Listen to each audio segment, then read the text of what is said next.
Did the FBI really put a spy in the Trump campaign? Well, the president seems to think so amid the reports that an FBI informant met with several campaign advisors during the election race. The president is calling for the Senate and the House committees to review the documents about this to determine if the Mueller investigation was and still is using an informant either against him or the campaign. Joining us now is John Fund, columnist for the National Review magazine. You know, John, the New York Times is reporting that the FBI was not investigating the campaign per se, but the Russian contacts between Carter Page and George Papadopoulos and the Russians. This was part of their Russian investigation. Does that hold water to you? But the Russia investigation, they claim, didn't begin until July 31st of 2016, and this predated that. Look, I almost never feel like laughing out loud on television, but for Senator Warner to say, oh, it would be awful if this FBI informant was exposed. Well, the New York Times and the Washington Post gave us so much information about this fellow who's a professor in Cambridge, England. A 2-minute Google search will turn up his name, and the Daily Caller website even reported it today. It's preposterous. Well, what does it mean, though, if indeed this was going on? I mean... well, what it means is that predating any real concern about the Trump campaign having collusion with Russia, we have these bizarre series of meetings and these informants being shipped over to meet with Carter Page, Mr. Papadopoulos, various other people, and the circumstantial evidence is they might be him trying to set them up, set the Trump campaign up. That bizarre meeting at Trump Tower where Donald Trump is roped into a very foolish meeting with this Russian Kremlin agent, well, there were contacts with Fusion GPS, the Clinton Opposition Research Forum, both before and after that meeting. I don't know what the answers are, but I know this. Bob Mueller has the right to every document and every aid he needs to finish his investigation. But Congress has every right to every document that it wants to find out if there was a perversion, a subversion of our intelligence activities. And that's very serious. That affects potentially the civil liberties of every American. Both investigations should be given all the assets they need to proceed. Instead, the Justice Department is stonewalling and basically trying to protect people inside its own building from scrutiny. Well, some would say that, you know, Congress, you know, they can't have this information because it's, you know, classified, you know, then it could be leaked out. And as you're right, it already has been.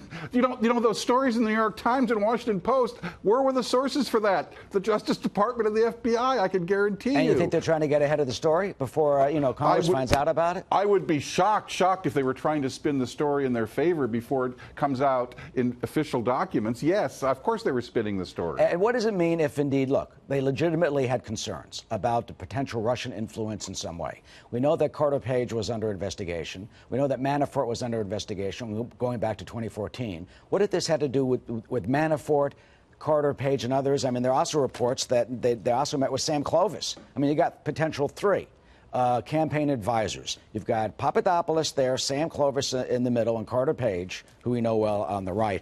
What if they were legitimately concerned about potential Russian actions as opposed to what the president says in terms of trying to plant, you know, a spy in the campaign versus someone who's an informant who then goes back and reports on what he was being told?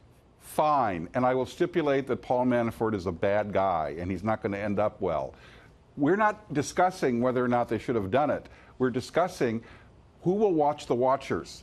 If they did this a year and a half ago, fine. Let Congress, though, look over their shoulder and see if the I's were dotted and the T's were crossed. In other words, were procedures violated even if the investigation itself was legitimate? That's what Congress does. It has an oversight responsibility over our intelligence agencies, because if it doesn't have that responsibility, then nobody is watching them and they can do anything they want. And that's your concern, that there is no accountability?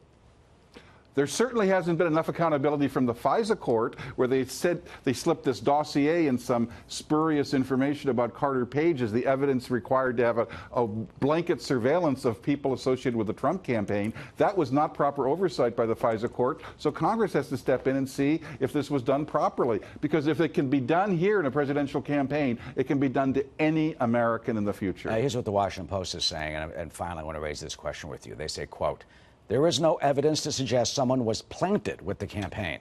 The source in question engaged in a months-long pattern of seeking out and meeting 3 different Trump campaign officials. For years, the professor had provided information to the FBI and the CIA. He aided the Russia investigation both before and after Special Counsel Robert S. Mueller III's appointment. After is now. I mean, could this person or persons and others being used now? How do we know? Is there any oversight, proper oversight, do you think, right now that addresses not this American professor, but perhaps other people? Well, I happen to know this American professor, and he's a nice guy. But I will tell you, if he was not planted inside the Trump campaign, he certainly was, shall we say, encouraged to present himself into their proximity. Do you think he did this on his own? I mean, the one report from the Times is that he didn't.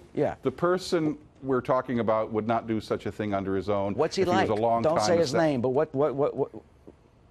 He's a nice guy who has been involved in skullduggery for a long time. Really? So you kind of ascribe nefarious type of motives for this, or skullduggery? Look, he has been an asset to U.S. intelligence agencies for a long time, which means he wouldn't have acted on his own. Okay. All right, John. We'll leave it at that. Thank you.